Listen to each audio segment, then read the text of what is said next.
दोस्तों, गाय की सेवा करने से, गाय को रोटी खिलाने से क्या फल मिलता है? गाय के किस अंग को स्पर्श करने से रोग नष्ट होते हैं? गाय को नमस्कार करने से क्या फल मिलता है? इसके मनुष्य को कितने फायदे मिलते हैं? आज इस प्राचीन महान कथा के माध्यम से हम आपको बताते हैं। तो चलिए, बिना देरी किए आपको सुनाते हैं गौमाता की यह महान कथा। दोस्तों, एक बार देवर्षि नारद भगवान श्री कृष्ण से मिलने के लिए द्वारका नगरी में पधारते हैं। भगवान श्री कृष्ण के पास आकर नारद जी उन्हें प्रणाम करते हैं। देवर्षि नारद को देखकर भगवान श्री कृष्ण प्रसन्न हो जाते हैं और पूछने लगते हैं, हे देवर्षि, आपका द्वारका में स्वागत है। आज किस प्रयोजन से द्वारका में आने का आपने निर्णय लिया? देवर्षि नारद हर्ष के साथ कहने लगते हैं, हे प्रभु, आप तो सब कुछ जानते हैं, फिर भी इस दास से पूछ रहे हैं। भला आपसे कोई बात छिपी हुई है? मेरे मन में क्या प्रश्न है, आपको भली भांति पता है। भगवान श्री कृष्ण कहते हैं, हे देवर्षि, मैं आपकी द्विधा को जानता हूं और यह भी जानता हूं कि आप समस्त मनुष्य जाति के कल्याण के लिए ही आज यहां पर पधारे हैं। आप निसंकोच होकर पूछे, आपके मन में जो भी प्रश्न हो। फिर देवर्षि कहने लगते हैं, हे प्रभु, यदि आप चाहते हैं तो मैं आपसे एक प्रश्न पूछने की चेष्टा करता हूं।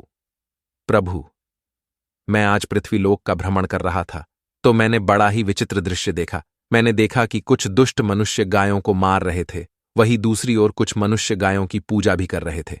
तो प्रभु, यह दृश्य देखकर मुझे बड़ी व्यथा हुई। मनुष्य खुद के स्वार्थ के लिए निष्पाप पशुओं पर अत्याचार क्यों करता है? हे प्रभु, मेरे मन में यह जानने की जिज्ञासा हो रही है कि जो मनुष्य गाय की सेवा करता है, उसकी पूजा करता है, उसे क्या फल मिलता है, और जो पापी गायों पर अत्याचार करता है, उन्हें कौन सा दंड मिलता है। इस प्रकार से नारद जी द्वारा पूछे जाने पर भगवान श्री कृष्ण मुस्कुराते हुए कहने लगते हैं, हे देवर्षि, आपने बहुत ही उत्तम प्रश्न किया है। जो गायों को कष्ट देता है, उसे तो उसके पाप कर्मों के लिए नरक में दंड अवश्य मिलता है, किंतु जो गायों की सेवा करता है, उन्हें उत्तम लोकों की प्राप्ति होती है। गायों की सेवा करने से पृथ्वी लोक पर और परलोक में मनुष्य को कौन सा फल मिलता है, मैं आपको इस कथा के माध्यम से समझाता हूं। हे देवर्षि, आप इस कथा को ध्यान से पूरा जरूर सुने। इस कथा को जो भी मनुष्य सुनता है और इसका प्रचार करता है, उसके समस्त पाप नष्ट हो जाते हैं, उसे धन धान्य की प्राप्ति होती है और मृत्यु के बाद वह मेरे धाम गोलोक में जाता है। देवर्षि कहने लगते हैं, हे प्रभु, यह मेरे सौभाग्य है कि आपके मुख से मुझे यह कथा सुनने को मिल रही है। मैं इस कथा को ध्यान से पूरा सुनूंगा और इसका प्रचार मनुष्यों में करूंगा। भगवान श्री कृष्ण कहते हैं, हे देवर्षि, प्राचीन काल की बात है। पृथ्वीलोक पर वैवस्वत मनु के वंश में एक दिलीप नाम के राजा हो गए हैं। महाराज दिलीप धर्म का पालन करने वाले, गुणवान, चरित्रवान तथा महापराक्रमी थे। उन्होंने धर्मपूर्वक पृथ्वी का पालन किया और अपनी प्रजा को सदैव ही प्रसन्न रखा। उनकी प्रजा सदैव उनसे संतुष्ट रहती थी। मगध देश की राजकुमारी सुदक्षिणा महाराज दिलीप की पत्नी थी। महाराज दिलीप और महारानी सुदक्षिणा बड़ी ही प्रसन्नता से रहने लगे थे, किंतु अनेक वर्ष बीत जाने के बाद भी महारानी के गर्भ से कोई संतान नहीं हुई। तब महाराज दिलीप एकांत में बैठकर सोचने लगे कि मैंने कभी कोई पाप नहीं किया है और मैंने सदैव ही धर्म के मार्ग पर चलकर ही सभी कार्य किए हैं, फिर भी मेरे किस दोष के कारण मुझे संतान प्राप्ति नहीं हो रही है। इतना सोचकर वे बहुत चिंतित हो गए। फिर उनके मन में एक विचार आया कि इस समस्या का समाधान केवल गुरु वशिष्ठ जी ही कर सकते हैं। वे ही मुझे मेरे दोष के बारे में बताएंगे और पुत्र प्राप्ति के लिए कोई उपाय बताएंगे। इतना सोचकर महाराज दिलीप अपनी पत्नी के साथ गुरु वशिष्ठ जी के आश्रम पर पहुंच गए।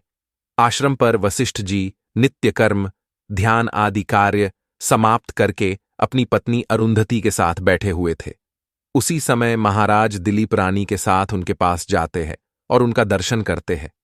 वशिष्ठ जी ने महाराज दिलीप का स्वागत किया और उनकी पत्नी अरुंधति ने महारानी का स्वागत किया और उनका कुशल मंगल पूछते हुए उन्हें आशीर्वाद दिया। वशिष्ठ जी महाराज दिलीप से कहने लगे, हे राजन, सब कुशल मंगल तो है ना? आप और महारानी का आज अचानक वन में मेरी कुटियाओं में पधारने का क्या प्रयोजन है? किस कारण से एक महान सम्राट को अपना राजपाट छोड़कर इस वन में आना पड़ा? इक्ष्वाकु कुल के सभी राजा महाराज पुत्र उत्पन्न करके उन्हें अपना राज्य सौंपकर तपस्या करने के लिए वन में आते हैं।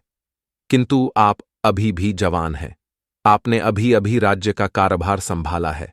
आपने अभी तक पुत्र भी उत्पन्न नहीं किया है।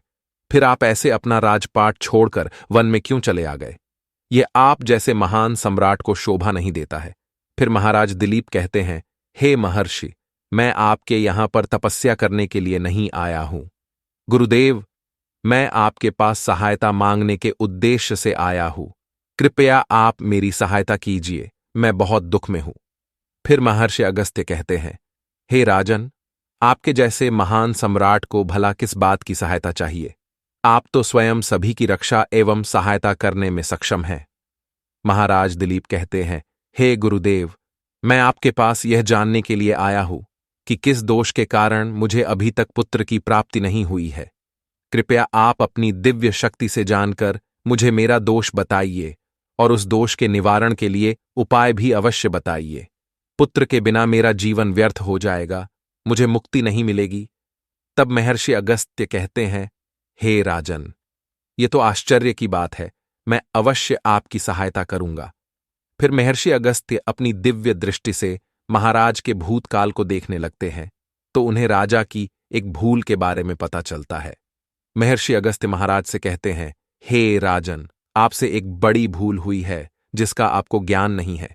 जब आप इंद्रलोक में देवराज से मिलकर लौट रहे थे, तभी मार्ग में एक कल्प वृक्ष के नीचे खड़ी गाय और उसके बछड़े को आपने दुर्लक्ष्य कर दिया था। वह गाय और उसका बछड़ा अत्यंत भूखे और कष्ट में थे। आपने उस कामधेनु गाय को ना भोजन कराया और ना ही उसे नमस्कार किया।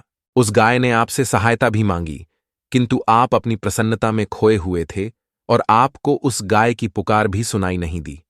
आपकी कृतज्ञता को देखकर वह गाय अत्यंत दुखी हुई और उसने आपको श्राप दे दिया है। हे राजन, जो मनुष्य गाय को कष्ट में देखकर उसकी सहायता नहीं करता, भूखी गौ माता को भोजन नहीं कराता, उसे तो महापाप लगता है और उसी गाय के श्राप के कारण आपकी कोई संतान नहीं है। इस प्रकार से महर्षि अगस्त्य ने महाराज दिलीप को उनके दोष के बारे में बता दिया, जिसे सुनकर महाराज बहुत दुखी हुए और पश्चाताप करते हुए कहने लगे, हाय, ये मैंने क्या कर दिया? मुझ पर धिक्कार है। मेरी ही मूर्खता के कारण एक गाय को और उसके कोमल बछड़े को इतना दुख सहन करना पड़ा। मुझे तो अब राजा बने रहने का भी अधिकार नहीं है। महाराज महर्षि अगस्त्य से कहते हैं, हे गुरुदेव, मैं अपनी इस भूल को सुधारना चाहता हूं। कृपया आप ही मुझे कोई उपाय बताइए जिससे मैं इस घोर पाप से मुक्ति पा सकूं। मेरा अपराध क्षमा के योग्य नहीं है, किंतु फिर भी मैं प्रायश्चित करना चाहता हूं। फिर महर्षि अगस्त्य कहने लगते हैं, हे राजन, आप दुखी ना हो, इस दोष से मुक्ति का उपाय अवश्य है। आप मेरे आश्रम की नंदिनी नाम की गाय की सेवा करो। वह उसी कामधेनु गाय की पुत्री है जिसकी आपने सहायता नहीं की थी। अपनी पत्नी के साथ मिलकर तुम उस गाय की सेवा करो, उसकी आराधना करो, वह तुम्हें अवश्य पुत्र प्रदान करेगी। तभी वह नंदिनी गाय बाहर से उस आश्रम में प्रवेश करती है। उस गाय को आता देखकर महर्षि अगस्त्य बोले, हे राजन, देखिए, केवल स्मरण करने मात्र से ही कल्याण करने वाली यह नंदिनी गाय स्वयं चलकर आई है। आप भाग्यशाली हैं, यह गाय निश्चित ही आपके दुख दूर करेगी। आप वन में इस नंदिनी गाय के पीछे पीछे चलकर इसकी सेवा करो, जंगल में रहने वाले हिंस्र पशुओं से इसकी रक्षा करो और आश्रम में लौट आने पर रानी सुदक्षिणा इस गाय की सेवा करे। इससे प्रसन्न होकर यह गाय तुम्हें निश्चित ही पुत्र प्रदान करेगी। फिर महाराज दिलीप ने ऐसा ही करने का वचन दिया और फिर दूसरे दिन सुबह महारानी ने गाय की पूजा की और महाराज उस गाय को चराने के लिए वन में लेकर गए। जब वह गाय चलने लगती तो महाराज उसके पीछे पीछे चलते, इधर उधर से हरी हरी घास लाकर उस गाय को खिलाने लगते। जब वह गाय किसी वृक्ष के नीचे बैठती तो महाराज भी उसके साथ बैठकर विश्राम करते। महाराज उस गाय के शरीर से डांस और मच्छरों को हटाते और अपने हाथों से उसके मस्तक को सहलाते। इस प्रकार से महाराज उस गाय की सेवा में लगे रहे। जब शाम हुई तो महाराज उस गाय के साथ आश्रम में लौट आए। आश्रम में पहुंचते ही उस गाय ने अपने खुरों से महाराज पर धूल उड़ाई, जिससे महाराज का शरीर पवित्र हो गया और उसके सभी पाप नष्ट हो गए। फिर महारानी सुदक्षिणा ने आगे आकर नंदिनी की अगवानी की और विधिपूर्वक उस गाय का पूजन किया तथा बारंबार उसके चरणों में मस्तक झुकाया। फिर उस गाय की प्रदक्षिणा करके हाथ जोड़कर वह उसके आगे खड़ी हो गई। फिर उस गाय ने उस रानी की पूजा को स्वीकार किया और रानी पर अपनी दृष्टि डालकर उसके सभी दोष समाप्त कर दिए। गाय की दृष्टि पड़ते ही रानी अत्यंत पवित्र हो गई। इस प्रकार से महाराज दिलीप को उस नंदिनी गाय की सेवा करते हुए 20 दिन बीत गए। फिर 21वें दिन महाराज जब गाय को लेकर वन चले गए तो वह गाय चरते चरते हिमालय पर्वत पर चली गई और महाराज भी उसके पीछे पीछे चले गए। वहां उस पर्वत पर खड़े होकर महाराज उस हिमालय पर्वत की सुंदरता को निहार रहे थे। इतने में ही एक शेर ने आकर उस नंदिनी गाय को बलपूर्वक दबोच लिया। राजा को उस शेर के आने की आहट तक नहीं हुई। उस शेर के चंगुल में फंसी नंदिनी ने दयनीय स्वर से बड़े जोर से चीत्कार किया, हे महाराज मेरी रक्षा करो, हे महाराज मेरी रक्षा करो। जैसे ही महाराज ने उस गाय की पुकार सुनी तो उन्होंने देखा कि एक भयंकर शेर ने उस गाय को दबोच लिया है और उस गाय की आंखों से आंसुओं की धारा बह रही है, जिसे देखकर महाराज व्यथित हो उठे और उन्होंने तुरंत ही अपना बाण निकाला और धनुष की डोरी पर रखा और उस शेर को मारने के लिए प्रत्यंचा खिंची। उसी समय उस शेर ने महाराज की तरफ देखा। उस शेर की दृष्टि पड़ते ही महाराज का शरीर स्तब्ध हो गया, उनकी शक्ति क्षीण हो गई, उनका सारा बल नष्ट हो गया। अब उनके अंदर उस बाण को छोड़ने की भी शक्ति नहीं रही। फिर वह शेर उस महाराज से बोलने लगा, हे राजन, मेरे ऊपर प्रहार करना तुम्हारे बस की बात नहीं है, क्योंकि भगवान शिव मेरी ही पीठ पर पैर रखकर नंदी पर बैठते हैं। इसीलिए तुम मुझे मारने की चेष्टा मत करो और यहां से लौट जाओ। विधाता ने इस गाय को आज मेरा ग्रास नियुक्त किया है, इसीलिए तुम इसमें दखल मत दो। मैं जानता हूं तुम सूर्यवंश में जन्मे हुए राजा दिलीप हो। इस हिमालय पर्वत पर भगवान शिव की बड़ी माया फैली हुई है, इसीलिए तुम तुरंत ही यहां से निकल जाओ। फिर महाराज बोलने लगे, हे मृगराज, कृपया आप इस गाय को ना मारे। यह महर्षि वशिष्ठ जी की संपूर्ण मनोरथों को पूर्ण करने वाली नंदिनी गाय है। इसकी हत्या करने पर तुम्हें महापाप लगेगा। गुरुदेव ने मुझे इस गाय की रक्षा और सेवा करने का आदेश दिया है। इस गाय का एक बछड़ा भी है जो घर पर इसकी राह देख रहा है। मैं इस गाय को मरने के लिए छोड़कर नहीं जा सकता। तुम भगवान शिव के सेवक हो, इसीलिए तुम्हारे हाथ से इस गाय को छुड़ाना मेरे लिए असंभव है। इसीलिए हे मृगराज, मेरी आपसे विनती है कि आप इस गाय को जीवनदान दो। इस गाय के बदले में मैं तुम्हें अपना शरीर समर्पित करता हूं, जिससे तुम्हारी भूख भी शांत हो जाएगी और इस गाय की रक्षा भी हो जाएगी और मेरे वचन का पालन भी हो जाएगा। साथ ही गौ रक्षा के लिए प्राण त्यागने से मुझे उत्तम गति की प्राप्ति होगी। इतना कहकर महाराज उस शेर के सामने हाथ जोड़कर बैठ गए और आंखें बंद की। फिर अचानक से उस राजा के कानों में स्वर पड़े, बेटा उठो, मैं तुम्हारी सेवा से अत्यंत प्रसन्न हूं। यह सुनकर महाराज उठ खड़े हुए और उन्होंने अपने सामने उस गाय को देखा और वह शेर कहीं दिखाई नहीं दे रहा था। तब वह नंदिनी गाय राजा दिलीप से कहने लगी, हे राजन, मैंने ही अपनी माया से शेर का रूप धारण करके तुम्हारी परीक्षा ली है। यमराज भी मुझे पकड़ने का विचार नहीं कर सकते। मेरी रक्षा के लिए तुम अपने प्राण देने के लिए तैयार थे, इसीलिए मैं तुम पर बहुत प्रसन्न हूं। अब तुम मुझे वरदान मांगो, जो तुम्हारी मनोकामना है वह कहो, मैं अवश्य पूर्ण करूंगी। महाराज दिलीप कहते हैं, हे गौ माता, मेरे मन में जो इच्छा है आप वह अवश्य जानती होंगी। कृपया मुझे पुत्र प्रदान कीजिए, मेरी यही कामना है। फिर उस नंदिनी गाय ने कहा, हे बेटा, तुम पत्ते के द्रोण में मेरा दूध लेकर उसका पान करो, इससे तुम्हें अत्यंत बुद्धिमान और गुणवान पुत्र की प्राप्ति होगी। महाराज दिलीप कहने लगे, हे माता, इस समय पर मैं आपके मधुर वचन सुनकर ही तृप्त हो चुका हूं। अब आप मेरे साथ आश्रम पर चलिए और मैं आपकी पूजा आराधना करके तथा मेरे अनुष्ठान को पूरा करके आपके अमृत समान दूध का पान करता हूं। उसके बाद महाराज दिलीप उस गाय को लेकर आश्रम चले गए। आश्रम में पहुंचने पर महारानी सुदक्षिणा ने आगे आकर उस गाय का पूजन किया। तब उस गाय ने कहा, हे महारानी, आप मेरी पीठ को स्पर्श करें, इससे आपको अत्यंत गुणवान, बलवान और विद्वान पुत्र की प्राप्ति होगी। फिर महारानी ने गाय की पीठ को स्पर्श किया। महाराज और महारानी ने उस गाय की विधिवत पूजा आराधना की और उनके अमृत के समान दूध को प्रसाद समझकर ग्रहण किया। उन दोनों की प्रसन्नता देखकर महर्षि वशिष्ठ कहने लगे, हे राजन, अब यह गाय तुम दोनों पर प्रसन्न है, तुम्हारी मनोकामना अवश्य पूर्ण होगी। जो भी मनुष्य गाय की सेवा करता है, उसे भोजन कराता है, उसकी प्रदक्षिणा करता है, उसके सभी मनोरथ सफल होते हैं।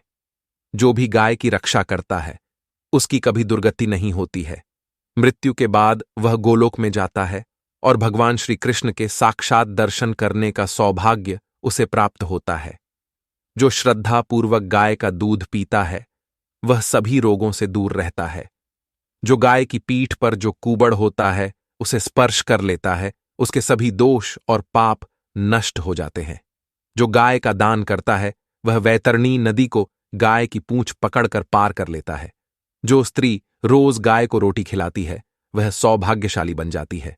गाय समस्त पापों का नाश करने वाली और सभी मनोरथों को पूर्ण करने वाली है। अतः सदैव इसका रक्षण, पूजन तथा इसे भोजन कराना चाहिए। इतना करने से ही मनुष्य सभी ऐश्वर्यों को प्राप्त कर लेता है, उसकी दरिद्रता समाप्त हो जाती है। फिर भगवान श्री कृष्ण कहते हैं, हे देवर्षि, इस प्रकार से महाराज दिलीप द्वारा गाय की सेवा करने से उन्हें एक पुत्र की प्राप्ति हुई, जिसका नाम रघु रखा गया, जिसके नाम से इस पृथ्वी पर सूर्यवंश की ख्याति हुई और बाद में उसका वंश रघुवंश नाम से प्रसिद्ध हुआ। तो दोस्तों, आप भी नित्य गाय की सेवा करें, रोज गाय को रोटी खिलाए, गाय की रक्षा करें। आपको यह कथा कैसी लगी कमेंट करके जरूर बताएं। जानकारी अच्छी लगी तो वीडियो को लाइक करें, कमेंट में जय श्री कृष्ण और जय गौ माता जरूर लिखें। साथ ही चैनल को सब्सक्राइब करें। आप सभी का धन्यवाद।